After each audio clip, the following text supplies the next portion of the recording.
Good morning everyone. सो आज हमारा topic है डाइजेस्टिव सिस्टम। ठीक है, 11th एनसीईआरटी का एनसीईआरटी में 11th एनसीईआरटी में आपके ह्यूमन फिजियोलॉजी का पहला चैप्टर है डाइजेस्टिव सिस्टम।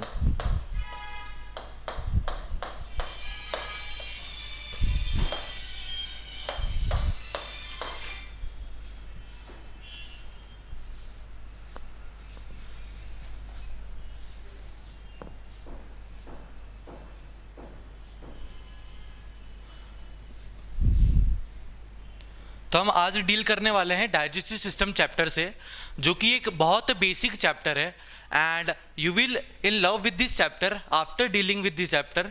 तो आइए अब हम पढ़ते हैं डाइजेस्टिव सिस्टम, एक बेसिक चैप्टर 11th एनसीईआरटी का नीट पॉइंट ऑफ व्यू से बहुत इंपॉर्टेंट चैप्टर। अब नीट में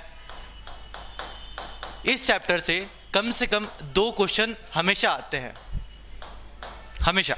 ठीक है, तो आइए अब हम स्टार्ट करते हैं इस चैप्टर को।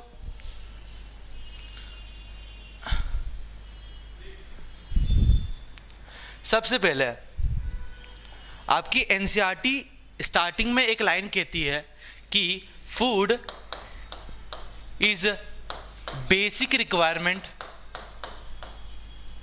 ऑफ लिविंग, क्योंकि हमें पता है कि बिना फूड के कोई भी एनिमल सरवाइव नहीं कर सकता, राइट। जैसे मैं आज पढ़ा रहा हूँ आपको, तो भाई साहब मैं कुछ खा के आया हूँ तभी मेरे में एनर्जी है, इसलिए मैं पढ़ा पा रहा हूँ। अगर मैं नहीं खाता बेटा, फॉर एग्जांपल मैं आपको बोलता हूँ कि चलो 100 मीटर की स्प्रिंट लगाइए और आपको मैं 5 दिन से कुछ खिला नहीं रहा हूँ, तो आप कभी दौड़ पाओगे? नहीं, बिल्कुल नहीं। तो food is a basic requirement of our living organism, for our body food is so necessary. ठीक है, तो यहाँ पर लिखा गया है कि that nutrition is the getting and utilization of energy rich nutrient food by an organism, है ना। न्यूट्रिएंट की कुछ डेफिनेशन लिखी है जो कि शायद हमारे नीट में इंपॉर्टेंस नहीं प्ले करती है। ठीक है, तो हम इससे ज़्यादा डील नहीं करेंगे, बट द फैक्ट इज कि जो फूड है हम उसे खाते क्यों हैं, कि फूड है वो हम खाते क्यों हैं। इतना तो पता चल गया कि भाई साहब अगर फूड नहीं खाया तो हम काम नहीं कर सकते, फूड नहीं खाया तो हम काम नहीं कर सकते हैं।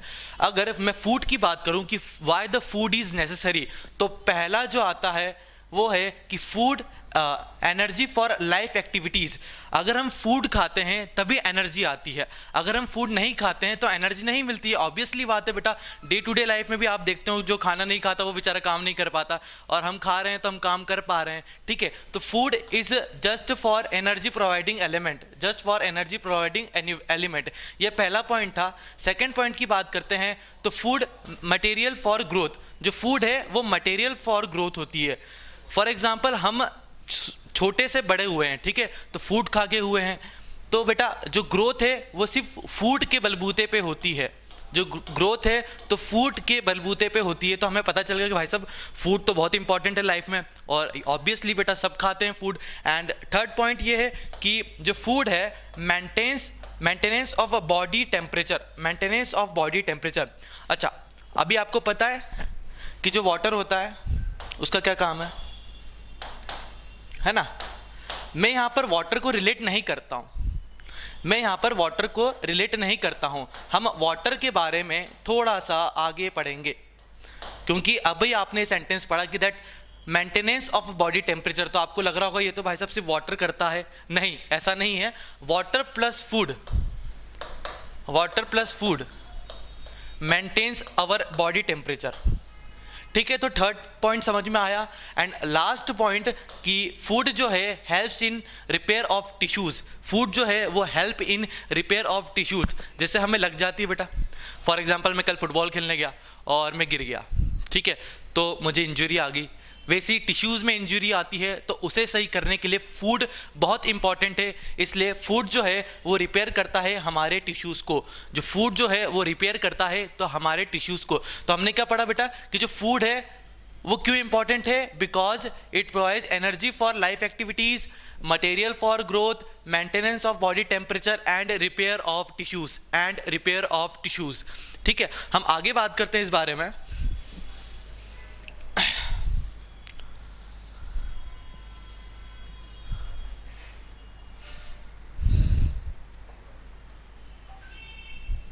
ठीक है, आगे ये है कि मैंने आप बता रखा है कि जो फूड न्यूट्रिएंट्स है उनमें क्या क्या आता है। तो उनमें कार्बोहाइड्रेट आता है, बेटा याद कर लीजिए, कार्बोहाइड्रेट आता है, प्रोटीन्स आते हैं, फैट्स आते हैं, विटामिन्स आते हैं, मिनरल्स आते हैं, वाटर आते हैं। तो ये एक याद, कार्बोहाइड्रेट, प्रोटीन, फैट्स, जिन्हें हम लिपिड भी बोल सकते हैं, vitamins, minerals and water, vitamins, mineral and water.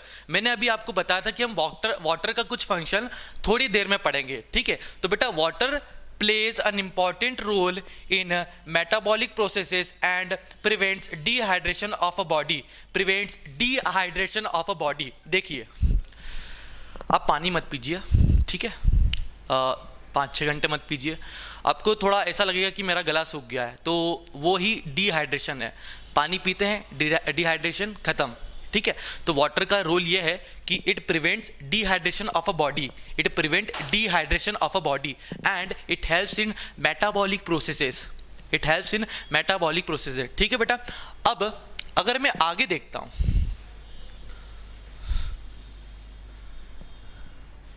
तो यहां स्लाइड में आपको बताया गया है डाइजेस्टिव सिस्टम के बारे में, ठीक है, कि डाइजेस्टिव सिस्टम होता क्या है। बट इससे पहले डाइजेशन नेसेसरी क्यों है, डाइजेशन नेसेसरी क्यों है। देखिए बेटा, फॉर एग्जांपल ये बड़े बड़े मॉलिक्यूल्स है, ये बड़े बड़े खाना है, बहुत बड़ा खाना है, ABCD, हम इसे डायरेक्ट एब्जॉर्ब नहीं कर सकते हमारी बॉडी में, हम इसे डायरेक्ट एब्जॉर्ब नहीं कर सकते बॉडी में, इसलिए इन बड़े बायोमॉलिक्यूल्स को एक सिंपल फॉर्म में कन्वर्ट करना पड़ता है, और यही प्रोसेस को बोलते हैं डाइजेशन, यही प्रोसेस को बोलते हैं डाइजेशन, है ना। तो process of conversion of bigger biomolecules, complex biomolecules into simple absorbable form, into simple absorbable form, तो इसे ही हम बोलते हैं डाइजेशन, ठीक है। अब अगर मैं बात करता हूं कि डाइजेशन, तो सर हमको बता दिया आपने कि डाइजेशन की एक सिंपल डेफिनेशन क्या होती है, बट डाइजेशन होता कैसे है, डाइजेशन होता कैसे है। तो digestion is performed by our digestive system, digestion is performed by our digestive system and the digestive system consist of alimentary canal, जिसे हम गट भी बोल सकते हैं, and second digestive gland, they are associated gland, they are associated gland. तो digestive system के दो parts, alimentary canal and digestive glands, alimentary canal and digestive glands. हमारी एलिमेंट्री कैनाल एक लॉन्ग ट्यूब लाइक स्ट्रक्चर है, जैसे हमने देखा यहाँ पर, यहाँ एलिमेंट्री कैनाल एक लॉन्ग ट्यूब लाइक स्ट्रक्चर है and glands are present in them, ठीक है, glands are present in them. अगर मैं डायग्राम पे जाता हूं, अगर मैं डायग्राम पे जाता हूं तो ये हमारी ईसोफेगस है, ये हमारी ईसोफेगस है, ये हमारी ईसोफेगस है, and then it is stomach, it is stomach, then large intestine, small intestine, rectum, anus. हम इन सारे स्ट्रक्चर्स के बारे में डिटेल में पढ़ेंगे। अगर मैं इसी डायग्राम में आपको कुछ ग्लैंड्स के बारे में बता दूं तो दे आर, ध्यान से देखिएगा, सलाइवरी ग्लैंड सलाइवा सिक्रीट करता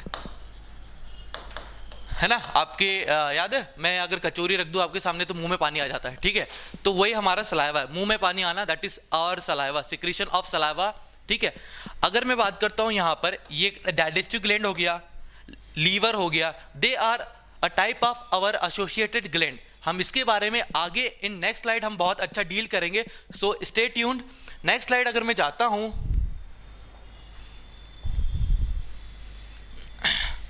तो हम अब स्टार्ट करेंगे our basic alimentary canal, basic alimentary canal.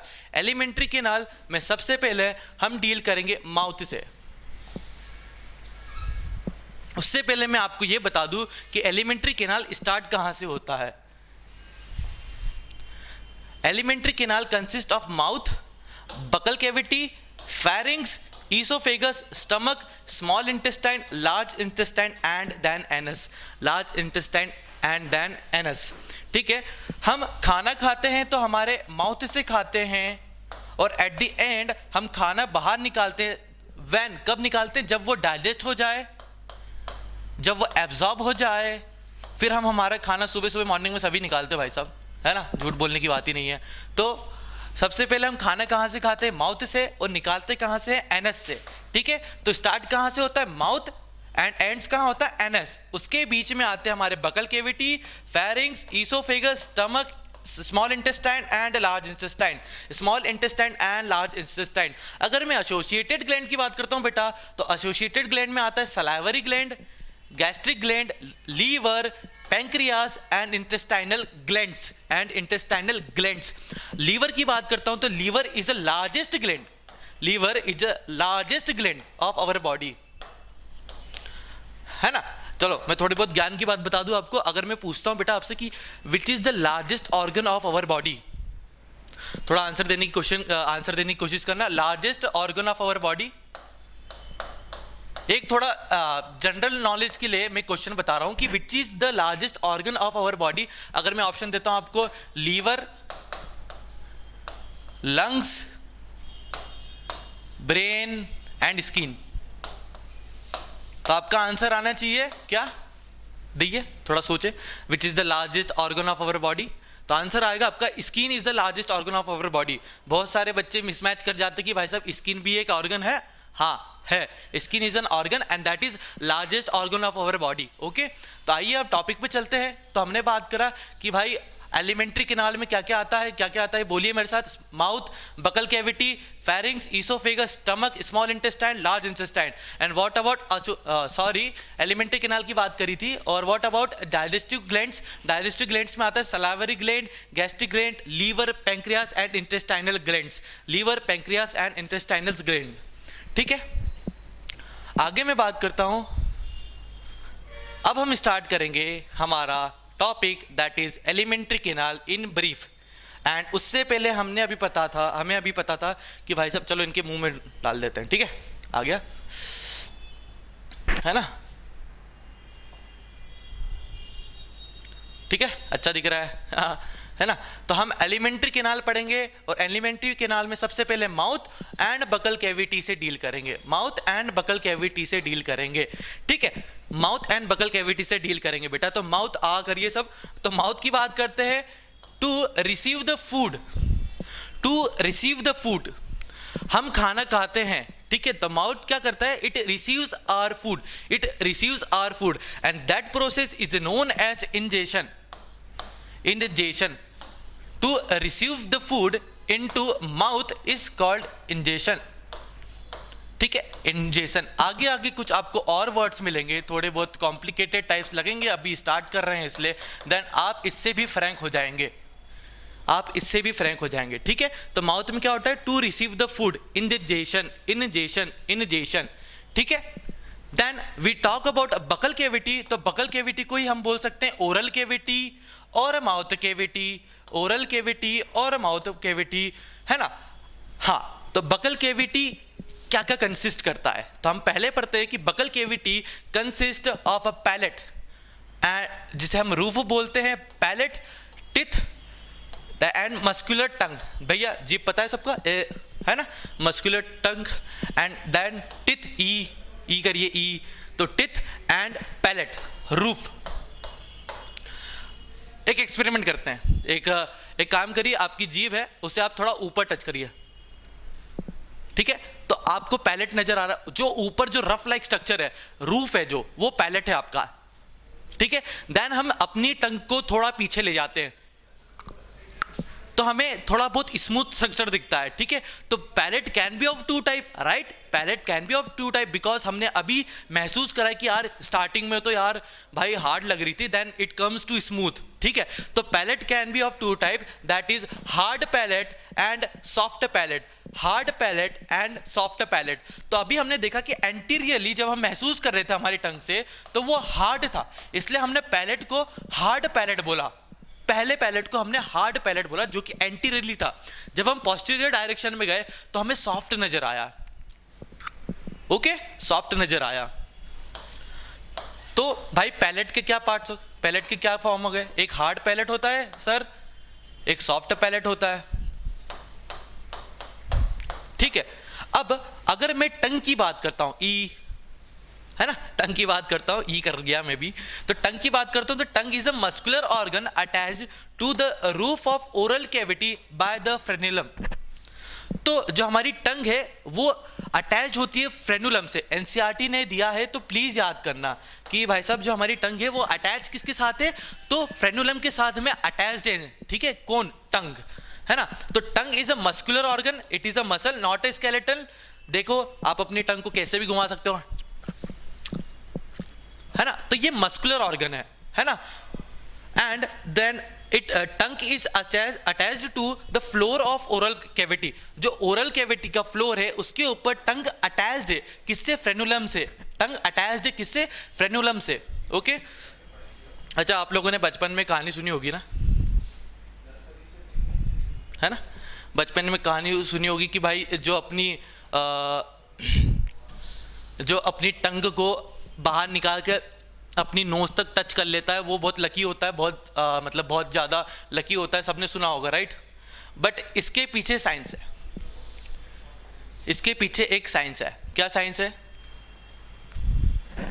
जिनकी टंग बेटा लंबी होती है ना, है ना, उनका डाइजेस्टिव ग्लैंड बड़ा ही अच्छा काम करता है, उनका डाइजेस्टिव सिस्टम बहुत अच्छा काम करता है। क्योंकि अगर टंग बड़ी है तो आपके ऑब्वियसली बात है टेस्ट बर्ड्स ज़्यादा होंगे, आपका एब्जॉर्प्शन अच्छा होगा, so they live a longer life. जिनकी टंग बड़ी होती है they live a longer life. ऐसे कोई चमत्कार नहीं है, बस साइंस है इसके पीछे, आगे और डील करेंगे। अच्छा ये एक थोड़ा बहुत बेसिक था चैप्टर के बाहर, बट समझना चाहिए आपको, है ना। अभी तक हमने पढ़ा कि tongue is a muscular organ attached to the floral cavity by the frenulum, ठीक है, एक वर्ड आया नया, फ्रेनुलम। क्या है ये? इससे हमारी मस्कुलर टंग अटैच होती है, इससे हमारी मस्कुलर टंग अटैच होती है। सेकंड में जाता हूं बेटा, तो tongue has a small projections called papilla. जो टंग है उसके पास स्मॉल प्रोजेक्शन है जिसे हम पेपेले बोलते हैं, और सम पेपेले बियर्स टेस्ट बर्ड, सम पेपेले बियर्स टेस्ट बर्ड्स। मैंने आपको समोसा खिलाया तो आपको लगा खट्टा थोड़ा बहुत, क्योंकि मीठी चटनी भी थी, एंड देन चरखा लगा। तो भाई साहब ये कहाँ से महसूस होता है? तो दे आर महसूस बाय, ठीक है, दे आर महसूस बाय आवर टेस्ट बर्ड। और ये टेस्ट बर्ड कहाँ प्रेजेंट होते हैं? पेपेले पे, पेपेले पे। और ये पेपेले कहाँ प्रेजेंट होते हैं? तो ये पेपेले प्रेजेंट्स ऑन टंग। तो tongue has a small projection called papillae, and some papillae bears taste buds, not all, some peoples bears, some papillae bears taste bud. Okay समझ में आया? अगर मैं आपसे एक बेसिक नॉलेज पूछता हूं तो बेटाई आपको मैंने मिर्ची खिला दी, मैंने आपको मिर्ची खिला दी, तो आप मुझे बताइए क्या इसका भी टेस्ट बर्ड होगा? मिर्ची स्वीट खा लिया उसका टेस्ट बर्ड होता है, सोर खा लिया उसका टेस्ट बर्ड होता है, बट क्या आप मुझे बताइए कि जो हमने मिर्ची खाई उसका टेस्ट बर्ड होता है? नहीं बेटा, जो चिली होता है वो एक सेंसेशन से हमें पता चलता है, नर्व सेंसेशन, उसका कोई टेस्ट बर्ड नहीं होता, याद रखना, उसका कोई टेस्ट बर्ड नहीं होता चिली का। स्वीट खा लो, सोर खा लो, सब चलेगा, बट चिली का टेस्ट बर्ड नहीं होता, वो सिर्फ सेंसरी नर्व से हमें पता चल जाता है कि भाई हमने चिली खा ली। बर्निंग सेंसेशन जिसे बोला गया है, बर्निंग सेंसेशन, ठीक है। हाँ, अगर मैं नेक्स्ट बात करता हूं तो that at the back on either side of tongue tonsils present. जो टॉन्सिल्स हो जाते, देखा है, टॉन्सिल्स हो गए, टॉन्सिल्स हो गए, तो टंग के पीछे टॉन्सिल्स आर प्रेजेंट, याद रखना, टंग के पीछे टॉन्सिल्स आर प्रेजेंट। अगर मैं यहां डायग्राम दिखाता हूं, ठीक है, तो हमने देखा कि बेटा ये लिप्स है, आपके आउटर लिप्स, है ना, then between teeth and lips gums are present, between teeth and lips gums are present, जिसे हम लोकल लैंग्वेज में गम्स बोलते हैं। अगर मैं बात करता हूं इस पोर्शन की, जो हमने देखा hard palate, then soft palate, उसके बाद में यूवुला आता है, उसके बाद में यूवुला आता है, याद रखे, जो hanging portion after tongue is called uvula. Okay, hanging portion after tongue is called uvula. अब जाके देखिए एक बार आईने में, देखोगे आप एक छोटा सा हैंगिंग पोर्शन है, उससे हम यूवुला बोलते हैं। इसका क्या फंक्शन है आगे जाके हम पढ़ेंगे। Then at the back of the tongue हमने देखा tonsils are present, at the back of the side, back of the tongue tonsils are present, ठीक है। नेक्स्ट की बात करते हैं बेटा,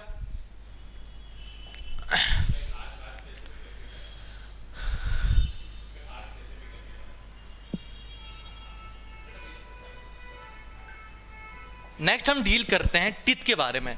नेक्स्ट हम डील करते हैं टिथ के बारे में, ठीक है, टिथ। ठीक है, जो टिथ है ह्यूमन डेंटिशंस, जो टिथ है वो एक वाइट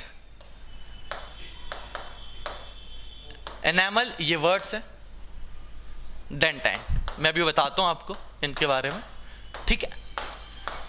टिथ हमें सबको पता है, teeth, outer surface of teeth is made up of enamel. Outer surface of teeth is made up of enamel and second yellowish color is made second, मतलब टिथ के बाद में जो सेकंड लेयर आती है आपकी, सबसे ऊपर वाली लेयर कौन सी, एनामल से बनी होती है, and second layer is made up of dentine. इसका कलर याद रखना, yellowish white, yellowish white colour, ठीक है। सबसे ऊपर कौन, इनेमल, टिथ के सबसे ऊपर कौन, enamel, then dentine, then dentine, ठीक है। अगर मैं इनेमल की बात करता हूं तो बेटा ये याद रखिएगा कि enamel is the strongest and toughest element, ठीक है। बहुत हार्ड होता है ये, बोन से भी, इवन बोन से ज्यादा। जो इनेमल है जिससे हमारी टूथ की आउटर मोस्ट सरफेस बनी है वो बहुत हार्डेस्ट है। एनसीईआरटी ने भी लिखा कि enamel is the hardest material of our body, ठीक है। Enamel is the hardest material of our body, ठीक है बेटा। तो हम, अगर मैं बात करता हूं कि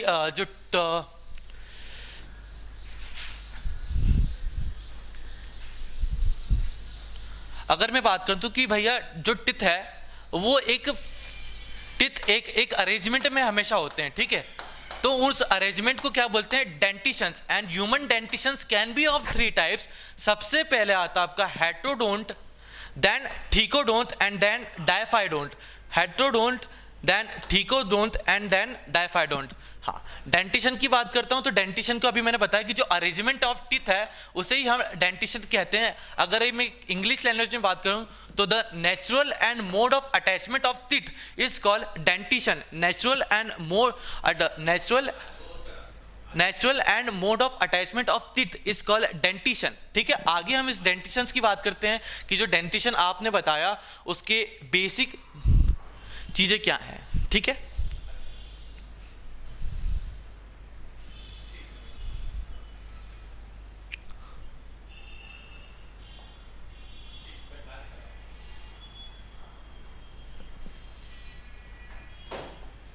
ठीक है बेटा, तो अभी हमने देखा कि टिथ के बारे में पढ़ा कि टिथ क्या है, एंड सबसे पहले हमने डेंटिशन के बारे में पता है। तो डेंटिशन मतलब क्या होता है, याद करो, that natural mode of attachment, natural mode of attachment is called dentition. And dentition can be of 2 type, अभी पढ़ा था। सबसे पहले क्या था, हेट्रोडोंट, है ना, तो उसके बारे में हम सबसे पहले पढ़ेंगे। हेट्रोडोंट डेंटिशन के बारे में हम सबसे पहले पढ़ेंगे। तो हेट्रोडोंट डेंटिशन का मतलब क्या होता है, देखिए लिखा है, it means different kind of teeth are present. It means different kind of teeth are present. ई करो और देखो आगे के दांत नुकीले रहते हैं, फिर पीछे थोड़े बहुत टफ रहते हैं। तो different kind of arrangement of teeth in our mouth is called heterodont dentition. Different kind of teeth of arrangement, different kind of arrangement of teeth in our mouth is called heterodont dentition. तो कौन कौन से प्रकार के होते हैं, तो सबसे पहला आता है incision, then canine, then premolar, then molar. Incision, canine, premolar, molar. आप इसे ऐसे याद करिए, ICPM। Incision, canine, premolar and molar. Front वाले जितने हैं वो सारे इंसिजर है, ठीक है। फ्रंट वाले जितने भी है वो सारे इंसिजर है, then canines, then premolar and then at the last molar. अगर मैं इनके फंक्शंस की बात करता हूं कि सर आपने ये जो 4 टाइप्स ऑफ टीथ बताए हैं और जो 4 टाइप ऑफ टीथ बताए हैं उनके फंक्शंस क्या है, तो इंसिजर का फंक्शन होता है कटिंग। इंसिजर का फंक्शन होता है कटिंग। आपने एप्पल खाया, सबसे पहले यहीं से काटा, तो कटिंग, जो कटिंग है, एप्पल की कटिंग है, वो इंसिजर से हुई है। तो हमें पता चल गया कि incisors are helpful in cutting. Then canines helpful for tearing, ठीक है। अब एक बताता हूं बेसिक नॉलेज बेटा, कि जो कार्निवोर एनिमल होते हैं they have advance modification of canines. देखें उनके बड़े बड़े दांत होते हैं, डॉग्स के देख लो, टाइगर्स के देख लो, लायंस के देख लो, उनके बड़े बड़े कैनाइन्स होते हैं। क्यों? क्योंकि वो लोग खाते हैं raw food, raw animals, they because they feeds on other animals जो कि रॉ होते हैं, ठीक है। तो काटने के लिए, टफ एंड रफ सरफेस काटने के लिए canines are so useful, but the animals like carnivorous need to be modified their teeths. So भगवान ने उनको एक मॉडिफाइड टीथ दिया है, बड़े बड़े टीथ दिए हैं जो कि हमारे पास भी है, but not so modified, and this canines functions are for tearing of food, for tearing of food, ठीक है बेटा। सेकंड की बात करते हैं प्री मोलर्स की, तो premolars help in mastication, premolars helps in mastication, and last one that is a molar, तो molars also helps in mastication. Mastication मतलब दबाना, एक बॉल बनाना, फूड हमने खाया, दही चावल खा लिए, हम उसे मैस्टिकेट करते हैं एट द एंड, जो कि मोलर होता है वहां से मैस्टिकेट करते हैं, ठीक है। ठीक है, एक बात बताइए मैं आपको, जो डाइजेशन है, जो डाइजेशन है, तो आप बताइए बेटा, जो डाइजेशन है दैट इज बायोकेमिकल प्रोसेस और मैकेनिकल प्रोसेस, दोनों में से क्या, दोनों में से क्या, बायोकेमिकल मेथड या मैकेनिकल मेथड? आपका ऑप्शन है पहला ए biochemical, B mechanical, C both, या डी कह नहीं सकते, आपको पता ही नहीं, कह नहीं सकते, बताओ। तो आंसर बेटा बोथ, ठीक है, that is biochemical and mechanical. तो digestion is a biochemical as well as mechanical process. Biochemical की बात करते हो तो यहां पर आपके लिए एंजाइम्स आर यूजफुल, एंजाइम्स जो कि हम बायोमोलिक्यूल चैप्टर में पढ़ेंगे डिटेल में, और अभी भी हम थोड़े बहुत एंजाइम्स के बारे में यहां डील करेंगे इस चैप्टर में। And second is mechanical process, mechanical in the sense tooth, tongue, they are mechanical, they are helpful in mechanical process, चबाना, ये सब मैकेनिकल प्रोसेस में आता है, ठीक है। तो हमने पढ़ा कि digestion is a biochemical as well as mechanical process, okay बेटा। एंड बायोकेमिकल कैसे, एंजाइम्स के थ्रू, और मैकेनिकल कैसे, टिथ, टंग के थ्रू। अगर मैं नेक्स्ट की बात करता हूं, हमने अभी देखा incisor, canine, pre molar and molar, इनके फंक्शंस देखे कि जो इंसिजर है वो कटिंग के लिए यूजफुल होता है, कैनाइन से वो टीयरिंग के लिए यूजफुल होता है, प्री मोलर है वो मैस्टिकेशन के लिए यूजफुल होता है, और मोलर है वो भी मैस्टिकेशन के लिए यूजफुल होता है, ठीक है। अभी मैं आपको एक डायग्राम से बता दूं, जो फ्रंट लाइन है वो कैनाइन्स है, जो सेकंड फ्रंट लाइन है, सॉरी जो फ्रंट लाइन है वो इंसिजर्स है, उसके बाद में सेकंड वाले जो हैं वो कैनाइन्स है, बैक हैंड वाले मोलर्स है, and at last one they are premolars, they are premolar. Last में एक और टीथ आता है दैट इज विजडम टीथ, जिसके बारे में अभी हम पढ़ेंगे, हिंदी में बोलते हैं अक्लडार, ठीक है।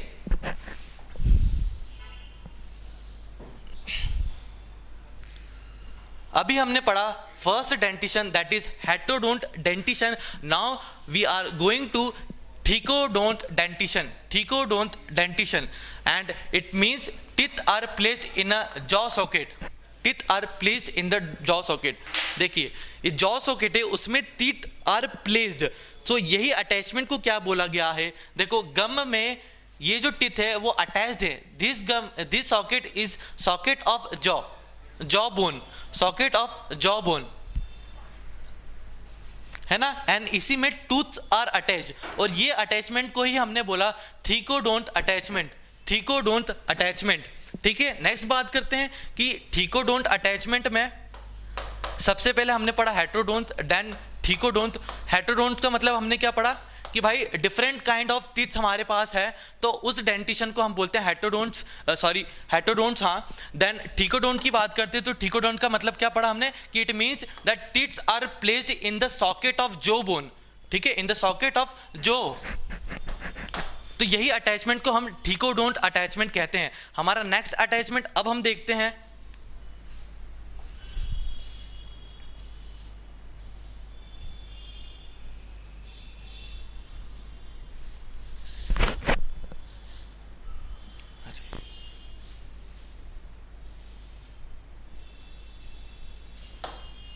नेक्स्ट अटैचमेंट सबसे पहले पढ़ा heterodont, then thecodont, and then now it's turn to be diphyodont. ठीक है, अगर मैं डायफाइडोंट की बात करता हूं तो it means teeth appears twice in a life time, they are milk teeth and permanent teeth. देखो जब हम बच्चे थे बेटा तो सबसे पहले जो हमारे दांत आए थे वो मिल्क टीथ थे। Milk teeth also known as temporary teeth,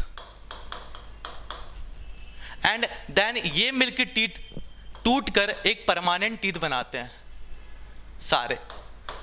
तो बचपन में मिल्क टीथ थे, then it comes to form permanent teeth. तो यही प्रोसेस को हमने डायफाइडोंट डेंटिशन में रखा है। याद कैसे करेंगे? डाई इन द सेंस 2 बार, लाइफ में 2 बार। ठीक है, तो क्या लिखा है? That it means sorry,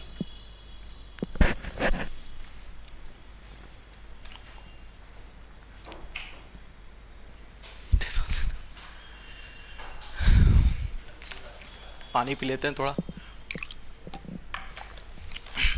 Diaphodont means it means that teeth appears twice in a lifetime. They are milk teeth and permanent teeth. Okay? तो पहले क्या है? मिल्क टीथ जब हम बच्चे थे, देन वो टूटने के बाद में क्या आ जाते हैं? Permanent teeth. ठीक है, अगर मैं मिल्क टीथ की बात करता हूं बेटा, जिसे हम डेसिडुअल टीथ भी बोलते हैं। मिल्क टीथ के 2 नाम, decidual teeth and temporary teeth. ठीक है, 20 इन numbers, develops eight 6 to 7 months of birth, they are replaced by permanent teeth at the age of 6 to 7। अब ठीक है, 6 to 7 कब डेवलप्ड होते हैं? तो 6 से 7 मंथ के चाइल्ड में डेवलप्ड होना स्टार्ट कर जाते हैं।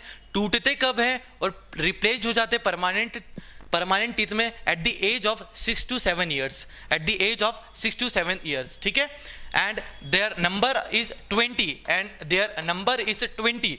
अगर मैं परमानेंट टीथ की बात करता हूं तो परमानेंट टीथ के नंबर होते हैं 32। परमानेंट टीथ के नंबर होते हैं 32। हम जब भी डेंटल फॉर्मूला की बात करते हैं, आगे देखेंगे डेंटल फॉर्मूला क्या होता है। जब भी हम डेंटल फॉर्मूला की बात करते हैं तो they are use to write as ICPM बताया था, incisor canine premolar and molar upon ICPM into 2। ये डेंटल फॉर्मूला लिखने का एक बेसिक स्ट्रक्चर है। आगे हम पढ़ेंगे इसके बारे में। अभी हमने पढ़ा मिल्क टीथ और परमानेंट टीथ के बारे में।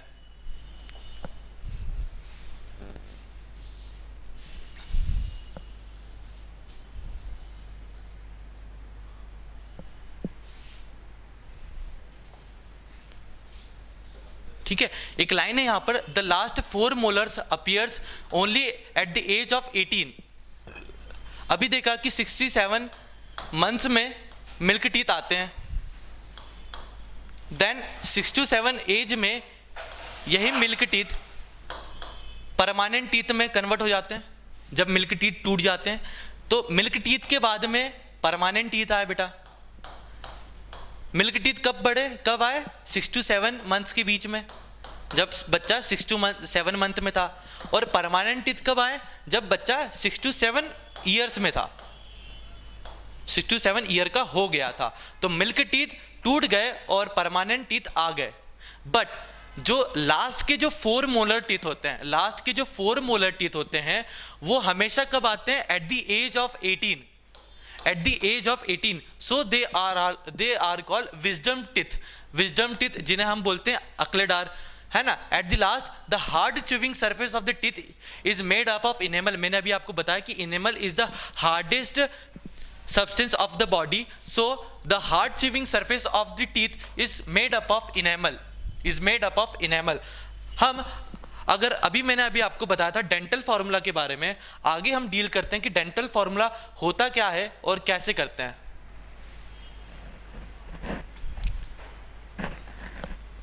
तो बेटा डेंटल फॉर्मूला की जब भी मैं बात करता हूं तो the formula that explains the kind of number of teeth.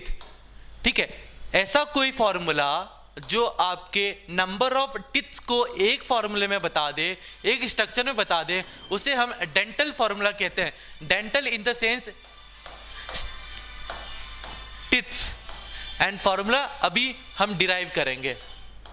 तो डेंटल फॉर्मूला मतलब टूथ्स का फॉर्मूला, ऐसा फॉर्मूला जो आपके सारे नंबर और आपके सारे काइंड्स ऑफ टीथ के बारे में एक ही फॉर्मूला बता दे, उसे बोलते हैं डेंटल फॉर्मूला।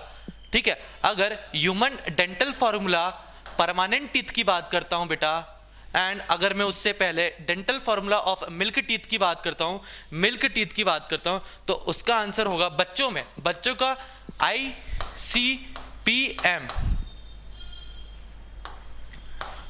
Upon ICPM। बेटा बच्चों में जो इंसिजर कैनाइन होता है, ठीक है, जो incisor they are of 2 in number and canines are of 1 in number. अगर मैं ऊपर वाले प्लेसमेंट की बात करता हूं तो हमें लिखना है 2102 अपॉन 2102, 2102 अपॉन 2102। तो जो मिल्क टीथ का जो डेंटल फॉर्मूला हो गया वो हो गया 2102 अपॉन 2102। हाँ, अब देखिए 2102 तो जीरो मतलब हमने अभी देखा ICPM, तो मतलब बच्चों में प्री मोलर्स आर एब्सेंट, बच्चों में premolars are absent. NCERT ने क्वेश्चन पूछा आपके एनसीईआरटी एग्जाम्पलर में कि आप ये बताइए कि एक बच्चा है,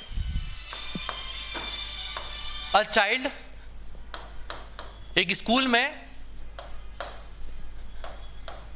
डेंटिस्ट आए और उन्होंने देखा कि एक बच्चे में जो उन्होंने डेंटल फॉर्मूला बनाया वो ये था 2102 बाई 2102। तो आप बताइए कि कौन सा टिथ एब्सेंट है बच्चों में, तो उसका आंसर बेटा क्या आएगा, premolar. Premolars are absent in childs in milk teeth. Dental formula premolars to be comes to be 0। तो dental formula at the end of the day, dental formula of the childrens और milk teeth is 2102 upon 2102। अगर मैं permanent teeth की बात करता हूं बेटा, तो यही 2102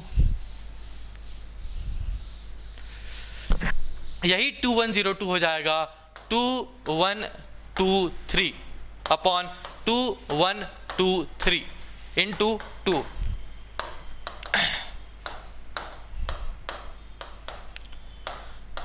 ये रहा बेटा आपके परमानेंट टीथ का। मिल्क टीथ का क्या था, अभी देखा हमने 2102 upon 2102 into 2, 20 teeths and 32 teeths. समझे? तो परमानेंट टीथ में premolars are present and एक एक्स्ट्रा मोलर्स भी है, ठीक है, एक एक्स्ट्रा मोलर भी है। बट यहीं अगर हम कंपेयर करते हैं मिल्क टीथ में तो 2121 they are similar but premolars are absent, whereas and one last molar also absent. तो ये डिफरेंस है बेटा। And when we multiply them with 2 and it comes to be 32 in number. तो permanent एक adult man में कितने teeth होते हैं, 32। 32 दांत तोड़ दूंगा मैं तेरे। ये डायलॉग भैया आपने सबने सुना है, बट टीचर्स भी बोलेंगे, हम नहीं है बोलते हैं, ऐसा नहीं है, बट टीचर्स भी बोलेंगे, कोई आपके पेरेंट्स भी बोलेंगे, कोई भी आपके बोलेंगे बेटा मैं तेरे 32 के 32 दांत तोड़ दूंगा। तो इसका मतलब ये है कि वो आपके परमानेंट टीथ की बात कर रहा है। तो जब भी आपको कोई मारे तो बोलना भैया मेरे परमानेंट टीथ है, मत तोड़ो, वापिस नहीं आएंगे। ठीक है, मिल्क टीथ कोई दिक्कत नहीं है, तोड़ दो, it will come again, but permanent teeth कभी वापस नहीं आएंगे। ठीक है, तो 32 इन नंबर याद रखना। परमानेंट टीथ क्या है, 32, 32, और टेम्पररी टीथ मतलब मिल्क टीथ मतलब डेसिडियस टीथ, 3 नाम होंगे, तो उसका नंबर होता है 20। डेंटल फॉर्मूला नीट 2019 में भी आया था, डेंटल फॉर्मूला ऑफ चाइल्ड। ठीक है, क्या 2102 अपॉन 2102। अडल्ट की बात करूं तो 2123 अपॉन 2123। नेक्स्ट चले,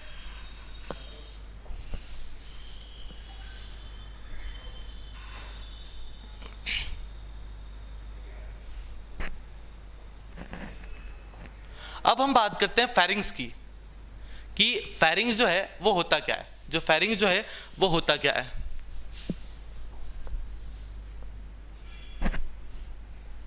देखिए डायग्राम में, ठीक है, देखिए the common passage of digestive and respiratory system is called pharynx. जो यहां देखिए है ना, ये हमारी नेजल कैविटी, ये हमारा माउथ। तो ये जो कॉमन पैसेज है एयर के लिए और फूड के लिए, यही कॉमन पैसेज को हम बोलते हैं फेरिंग्स। तो फेरिंग्स क्या हो गया? It is a common passage for digestive system and respiratory system. And when food material pass through the pharynx, the cartilaginous epiglottis closes the glottis opening of the larynx and prevents the entry of food into the trachea। जब बेटा food material आता है, तो यहां पर एक glottis present होता है जिसे हम बोलते हैं एपिग्लॉटिस। दैट इज कार्टिलेजियस, मतलब कार्टिलेज से बना है। जब फूड अंदर आता है तो ये ओपन हो जाता है और नेजल चैम्बर्स को बंद कर देता है, जिससे हाँ, तो ये हमने अभी पढ़ा कि जो एपिग्लॉटिस है, that epiglottis closes the glottis opening of larynx and prevents the entry of food into the